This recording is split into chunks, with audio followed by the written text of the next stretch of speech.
Halo, halo, selamat sore. Oke, kita lanjutkan kembali bahasan kita tentang logika media sosial part 2.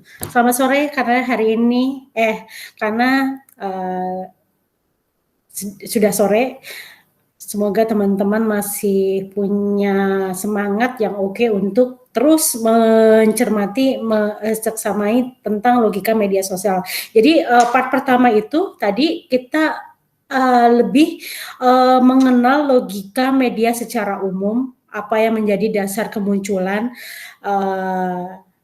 sampai terminologi-terminologi atau definisi-definisi yang melingkupinya.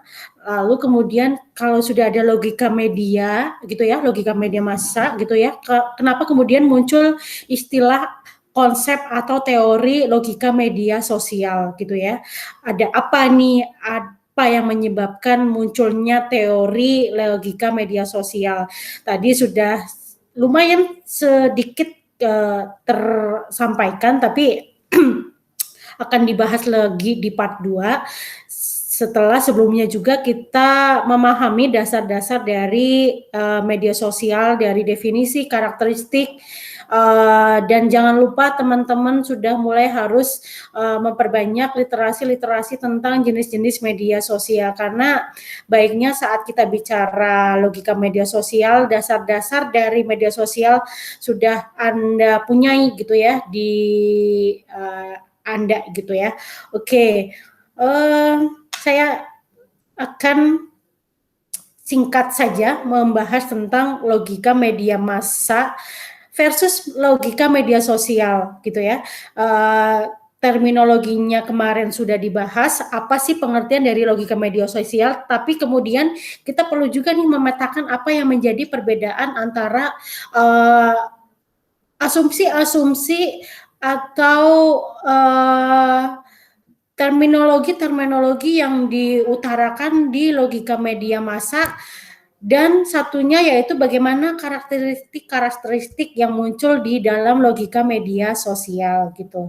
Ini yang menjadi poin kedua. Ya, poin ketiganya adalah kita akan lebih menyelami logika media sosial dari sisi karakteristiknya gitu ya. Bukan karakteristik media sosial seperti yang dibahas di part pertama, tapi kita akan membahas karakteristik dari logika-logika media sosial. Beda ya, ada kata istilah logika gitu. Oke. Media logik kemarin sudah disampaikan, lalu apa sih kemudian yang menjadi penyebab munculnya teori dari media sosial? Nah, sudah dibahas juga tentang bagaimana logika media sosial itu dipicu oleh adanya transformasi secara umum pada tahun 80-an ya, yang di dalamnya ada perkembangan internet, komputer, sampai kemudian di tahun 2021 di mana hampir semua basis kehidupan kita juga sudah sangat-sangat bergantung pada digital dan internet, maka kemudian perkembangan yang baru tersebut kembali membentuk logika media, termasuk di dalamnya adanya kemunculan interaksi-interaksi yang dimediasi oleh komputer di tahun 90-an melalui web, komputasi seluler, dan segala macam. Nah, tren teknologi dan budaya gitu ya, terutama dari kehadiran platform media sosial yang sangat-sangat meroket pada dekade-dekade sekarang, tahun-tahun sekarang gitu, akhirnya kemudian mempercepat transformasi landscape media serta domain sosial lainnya gitu ya, sehingga kemudian muncullah seperangkat mekanisme teknologi, ekonomi, dan sosial budaya baru yang ini kemudian disebut sebagai logika media sosial. Jadi perubahan-perubahan yang mencakup perangkat-perangkat mekanisme teknologi, ekonomi, dan sosial budaya baru gitu ya. Kemudian bagaimana akhirnya logika media sosial pun juga perlu dibedakan dengan logika media massa. Karena apa? Kedua perangkat strategi dan taktik antara media massa dan media sosial itu sangat jauh berbeda karakteristiknya, dan sangat jauh berbeda juga dari garis keturunan teknologi dan lingkup ekonomi sosial yang sama-sama berbeda juga gitu ya. Itu pengantar kenapa kemudian logika media tidak cukup relevan untuk kemudian mengurai fenomena-fenomena karakteristik media sosial, tapi juga kita perlu memahami kemunculan, kita perlu menyambut adanya teori baru gitu ya, teori logika media sosial. Oke.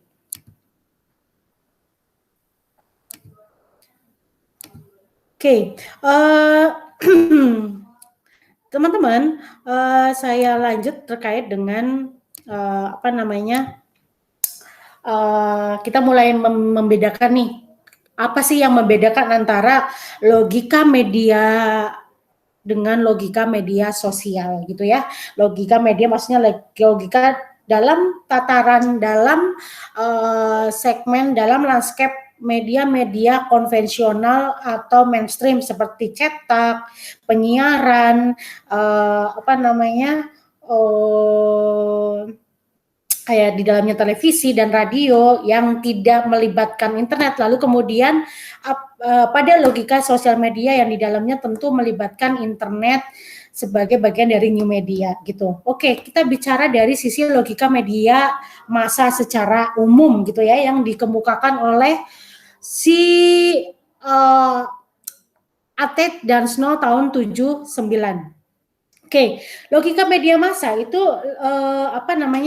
lebih tentang bagaimana media massa dicitrakan, ditampilkan, dikonstruksikan, diutarakan oleh ahli komunikasi, oleh pencetus teori logika media massa, bahwa media massa itu mampu memframing realitas dan mempertahankan klaim akan netralitas dan mandiri.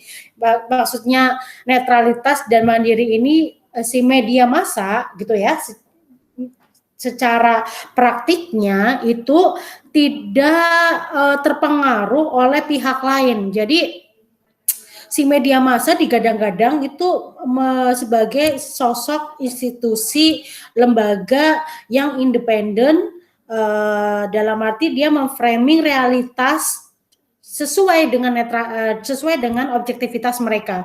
Tapi tentu saja klaim tersebut tidak betul, dalam arti bahwa media massa pun meskipun mereka mengklaim netralitas, mereka tetap melakukan banyak hal-hal seperti framing pemberitaan, melakukan filter-filter dalam pemberitaan mereka, bagaimana pemilihan narasumber, bagaimana pemilihan angle-angle penulisan berita itu sangat-sangat melalui sebuah mekanisme filter, mekanisme framing yang tentu akan dipertanyakan netralitas dan kemandiriannya ya. Jadi sekali lagi waktu itu logika media massa mempunyai, atau bagaimana media massa waktu itu diposisikan punya semacam klaim seperti demikian gitu. Oke, yang kedua, si media massa itu mampu menunjukkan netralitas seolah memberikan panggung untuk segala sisi dan opini. Tapi tentu sesungguhnya realitasnya tidak seperti itu, tetap melalui filter. Seperti yang saya utarakan di poin pertama, jadi media massa itu melalui berbagai macam acara, program, pemilihan narasumber, itu mengklaim, si media itu mengklaim bahwa dia netral gitu ya, memberikan semacam kesempatan yang sama, kesempatan yang ibaratnya yang luas kepada mereka gitu ya, dari segi opini, tapi tetap si media massa melakukan berbagai macam tindakan, kebijakan, dari mulai berita, iklan gitu ya, penempatan narasumber, pemilihan foto segala macam itu melalui proses filter gitu ya. Jadi tentu tidak netral gitu ya. Panggung yang mereka sediakan adalah panggung yang terpilih oleh mereka, yang disesuaikan dengan tujuan, kepentingan dan agenda setting oleh media tersebut. Yang ketiga, di dalam logika media massa disebutkan juga bahwa orang menjadi media personalities, menjadi media darling, menjadi kesayangannya media, itu bukan karena reputasi, tapi berdasarkan kesesuaian dari format atau konsep media tersebut. Sama bagaimana kemudian agenda-agenda yang dimiliki oleh si media itu mempengaruhi siapa-siapa yang kemudian menjadi bintang media, siapa-siapa yang kemudian dikenal oleh media, yang kemudian dikenal oleh masyarakat, yang ditampilkan di program-program mereka, ditampilkan dalam berita-berita mereka adalah orang-orang yang bukan karena pintar atau capable dalam bidang tersebut, tapi memang karena disesuaikan dengan format dan konsep media tersebut. Gitu ya. Jadi bukan karena pintar, karena dia yang terbaik dari yang baik, bukan, tapi karena orang tersebut atau personalities tertentu itu sangat sesuai dengan format konsep media tersebut dan juga agenda-agenda atau kepentingan yang dimiliki oleh media tersebut gitu ya. Itu yang masuk ke dalam logika media massa itu gitu ya. Nah, lalu kemudian apa yang dihadirkan, apa sesuatu yang baru yang muncul dari logika media sosial di mana kulturnya beda, yang dihasilkan interaksinya juga karakteristiknya beda, bagaimana garis keturunannya yang garis keturunan kelahiran teknologinya juga berbeda, bagaimana apakah kemudian ada perbedaan dari asumsi-asumsi praktek-praktek yang ada di dalam logika media sosial. Oke, gitu ya. Nah, patut di ini ya, bahwa di dalam prinsip-prinsip media massa itu ada empat yang berkaitan atau yang terurai secara logika gitu ya, tidak hanya dari sisi logika media sosial, tapi prinsip dalam media massa itu mencakup 4 hal. Pertama, programmability, kedua popularity, ketiga connectivity, dan keempat adalah datafication gitu ya. Oke. Nah, baik dalam logika media massa maupun logika media sosial itu sama-sama bisa terurai dari 4 prinsip tersebut. Hanya fenomenanya, praktiknya, bagaimana kemudian lalu lintas informasinya, proses komunikasinya itu sangat-sangat jauh berbeda gitu ya. Mulai diurai dari bab pertama. Oke, pertama itu dari sisi programmability gitu ya. Apa sih yang dimaksud dengan programmability? Oke. Jadi dalam pemrograman itu terkait, kalau di dalam media logika media massa itu berkaitan dengan konten terjadwal gitu ya. Kalau si Alted dan Snow mengatakan bagaimana program di sini dimaksudkan sebagai strategi editorial strategi editorial bagi si media dan penyiar untuk merekatkan penonton ke layar dari satu segmen ke segmen lainnya. Ibaratnya bagaimana kemudian agar konsumen, pemirsa itu agar tetap stay gitu ya, tetap menjadi pemirsa setia, menjadi penikmat yang loyal dan segala macam gitu ya. Nah, dalam logika media massa gitu ya, media massa dulu nih, logika media massa. Istilah program ini juga merujuk pada bentuk teknologi dan budaya. Bagaimana kemampuan dari institusi media massa itu memanipulasi konten untuk mendefinisikan pengalaman menonton dari si menonton sebagai aliran yang berkelanjutan gitu. Nah, tapi kalau jadi penentuan definisi pengalaman ini sangat-sangat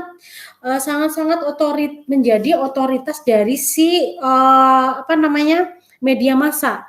Kita tuh hanya sebagai audiens yang pasif gitu ya, yang hanya kemudian menjadi pihak pasif untuk menikmati pengalaman menonton yang sudah dibentuk oleh si institusi media. Tapi kalau dalam logika media sosial itu berubah, bahwa pengalaman menonton itu bukan hasil dari satu pihak kemudian di-share ke audiens secara pasif gitu ya, audiensnya. Maka di dalam logika media sosial, lalu lintas itu bersifat dua arah antara si pengguna dan si pemrogram. Dalam arti pemrogram di sini bisa platform, bisa juga pengguna lain gitu ya. Nah, lebih lanjut lagi terskema dalam bagan berikut gitu ya. Jadi bagaimana program ini lebih tentang bagaimana mempengaruhi pengalaman-pengalaman dan juga konten. Nah, kemudian si pengguna gitu ya. Pengguna itu kemudian dapat mempengaruhi dan melalui kontribusi-kontribusi konten yang bisa melawan dari instruksi-instruksi kode dari program. Jadi kalau di logika media massa kita tuh pasif, kita tidak bisa mengubah, kita tidak bisa mempengaruhi, kita tidak bisa menentukan bagaimana sebuah program-program, bagaimana pengalaman-pengalaman itu yang bisa kita nikmati. Tapi kalau dalam sosial media itu bisa bagaimana user, pengguna itu juga bisa punya berkontribusi untuk menambahkan atau meng-create gitu ya pengalaman-pengalaman tertentu, pengalaman-pengalaman media tentunya ya. Jadi melalui apa? Pengguna dapat memposting konten, mengarahkan aliran informasi gitu kan. Nah, pada program-program tertentu gitu ya, kalau di media sosial itu sudah terprogram dalam arti melalui serangkaian kode komputer, algoritma gitu ya, yang sudah menjadi guide gitu ya, menjadi semacam batasan dari si platform tersebut untuk menghadirkan bagaimana pengalaman-pengalaman menggunakan media. Nah, meskipun ada si algoritma tersebut gitu ya, bagaimana si algoritma itu sangat-sangat mengamati terus kemudian membentuk semua jenis aktivitas gitu ya. Tapi kita sebagai pengguna ternyata bisa juga kemudian menolak atau bahkan kemudian melakukan resistensi, menahan lembaga dalam proses menyetir program.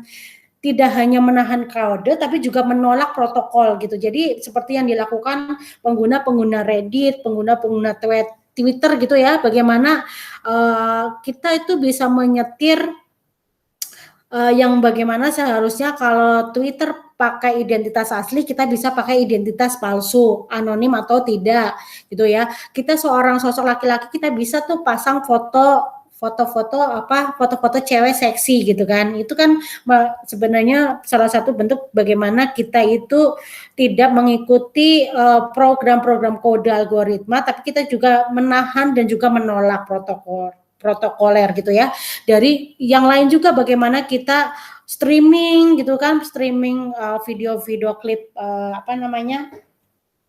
grup-grup kesayangan kita biar view-nya banyak gitu ya. Lalu bagaimana kemudian tombol retweet biar trending segala macam, itu salah satu bentuk bagaimana kita itu melakukan drive terhadap program-program di media sosial, dan ini tidak ada di dalam logika media massa bagaimana penyetir si driver dari si program ini menjadi otoritas dari media massa. Tuh. Oke. Nah, lalu bagaimana sih si program-program, bagaimana si media sosial itu menyusun program-program agar pengguna kita ini biar tetap loyal menjadi pemirsa setia, seperti halnya kalau media massa itu membuat tontonan yang sesuai dengan kesenangan kita, siapa yang lagi terkenal gitu kan. Terus bagaimana kemudian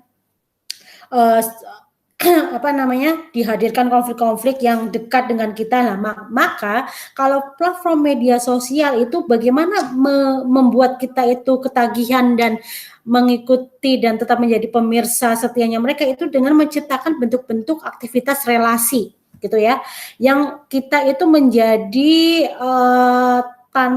membuat kita tuh seolah butuh untuk terus melakukan penggunaan media agar bisa terkoneksi dengan yang lain dan tetap berhubungan dengan orang lain gitu ya. Contoh melalui fitur-fitur likes, favorit, recommend, share gitu ya, chat, story, dan setiap kali ada inovasi dari sebuah atau dari satu media sosial, maka kemudian media sosial pun juga akan melakukan hal lain. Hal lain ini maksudnya inovasi ya. Mereka berlomba-lomba untuk satu sama lain melakukan sebuah inovasi program-program yang mau nggak mau orang itu nggak akan berpaling hati. Itu contoh-contohnya adalah fitur-fitur tersebut gitu ya. Jadi contoh yang saya ingat adalah Twitter saat Clubhouse muncul, maka kemudian si Twitter ini dia membuat sebuah fitur yang bisa memungkinkan adanya sharing audio. Itu kan salah satu bentuk bagaimana si media sosial juga menciptakan bentuk-bentuk program-program gitu ya yang melibatkan kode-kode algoritma segala macam gitu kan, melibatkan teknologi tentu berkenaan dengan komputer yang bisa menunjang kita untuk melakukan aktivitas relasional gitu ya. Semoga bisa dimengerti gitu ya. Oke, yang kedua berkaitan dengan komponen atau unsur dari popularity atau popularitas gitu ya. Nah, kalau di dalam logika media sosial gitu ya, bahwa tadi disebut bahwa orang-orang yang tampil di televisi, di koran, di masa era media lama, old media, maka orang-orang tersebut itu bukan orang yang memang terbaik dari yang baik, tapi memang orang-orang tersebut itu memang dipilih gitu ya, dipilih untuk tampil bagaimana kemudian orang tersebut itu sesuai dengan keinginan, sesuai dengan agenda, sesuai dengan kepentingan dari media massa. Kenapa harus dia? Kenapa bukan 1.000 orang yang lain padahal lebih baik? Karena orang tersebut memang sudah sesuai, sudah terfilter berdasarkan kepentingan dari media atau agenda setting dari media tersebut, atau cocok dengan konsep dan program dari media tersebut gitu ya. Oke, itu kalau di media massa yang lampau, yang lawas. Nah, tapi di dalam media massa gitu, di dalam media sosial itu tidak didasarkan pada agenda platform gitu ya, tidak berdasarkan agenda dari media massa lagi, tapi didasarkan pada siapa yang disukai gitu ya, siapa yang menjadi yang orang terpopuler di media di media sosial yang tengah viral, yang tengah diperbincangkan gitu kan. Nah, berbeda tentu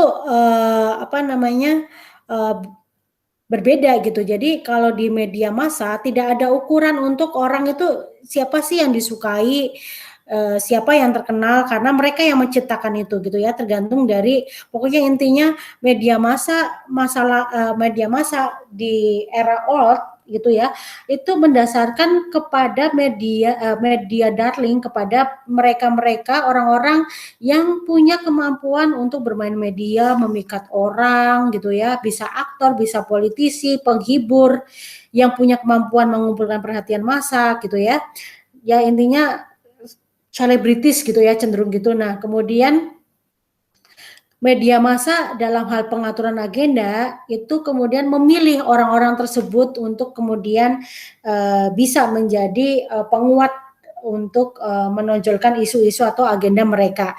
Nah, tapi di media sosial itu enggak lagi seperti itu. Jadi orang yang bukan siapa-siapa from zero gitu ya bisa menjadi seseorang gitu. Karena apa? Di media sosialnya dia punya followers yang banyak, punya kontennya disukai banyak banget orang, dari likes-nya, dari bagaimana jumlah view-nya, yang jelas bahwa kita bisa mengukur kita bisa melihat dari kuantitasnya sejauh mana sih kalau dia populer.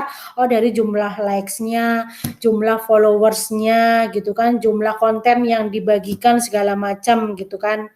Nah, itu yang kemudian dikategorikan sebagai populer. Semua orang bisa populer, sehingga kemudian orang itu cenderung untuk mengejar kepopulerannya sendiri agar orang lain itu bisa mengenal dia. Kalau udah mengenal dia, maka kemudian mereka bisa mendapatkan duit dari perhatian tersebut, dari likes-nya, dari jumlah followers-nya. Dari mana?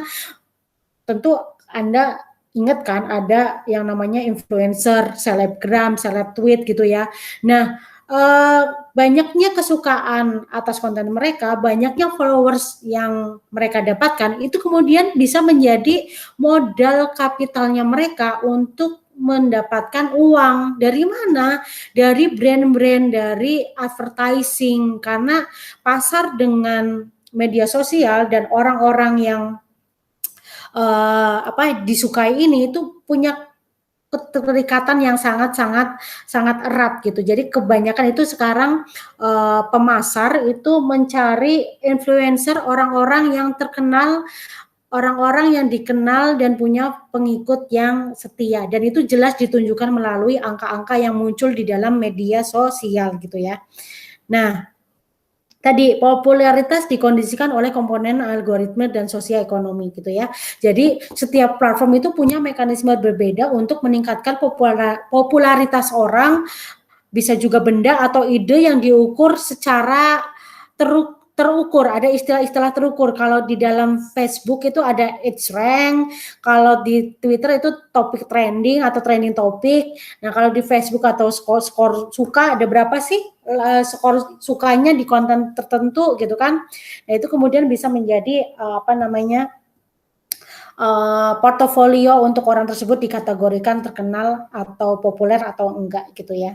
Oke. Nah, tapi permasalahannya adalah apakah betul semua orang itu punya kesempatan, punya keleluasaan, punya jatah yang sama gitu ya, simetris untuk kemudian terkenal. Dan bagaimana kemudian banyak media sosial yang menggadang-gadang bahwa terutama Twitter ya, bagaimana Twitter itu seolah-olah menjual dirinya sebagai wadah yang sangat egaliter, yang sangat setara. Jadi ternyata tetap beberapa orang itu di Twitter lebih berpengaruh dari yang lain gitu ya, karena sebagiannya di dalam platform tersebut itu hanya didominasi oleh sedikit pengguna dengan pengikut yang banyak. Dalam arti gini, yang muncul di dalam timeline kita gitu ya, adalah mereka yang memang punya basis followers yang banyak, sehingga kemudian bisa muncul atau visible di dalam atau bisa secara mungkin dia keberadaannya, idenya jadi lebih tersorot ketimbang yang lain. Karena apa? Dia punya followers yang banyak ketimbang yang lain. Jadi kalau umumnya saya followersnya dikit, saya cenderung tidak akan muncul di dalam timeline gitu. Oke.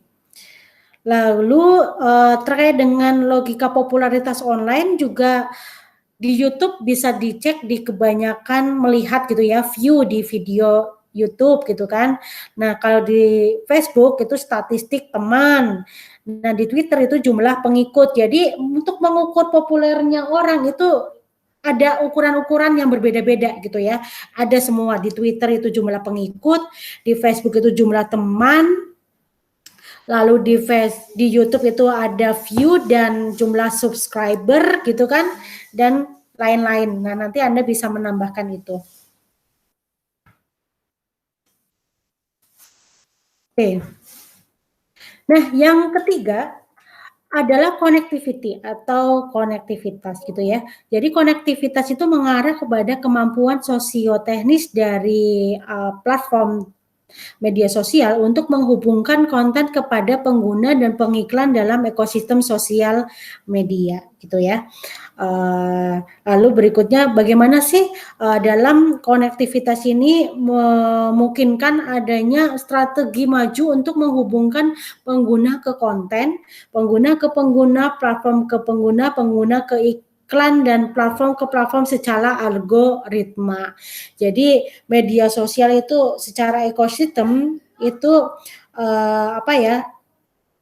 memungkinkan jaringan-jaringan di dalamnya, teknologi di dalamnya itu akan sangat bisa menghubungkan bagaimana antara pengguna dengan konten, pengguna dan pengguna, platform ke pengguna, pengguna ke iklan, dan platform ke platform secara algoritma. Jadi algoritma ini adalah kode-kode komputer yang sangat-sangat menentukan bagaimana terbentuknya relasi, seperti apa bentuk relasi sosial dan segala macam gitu.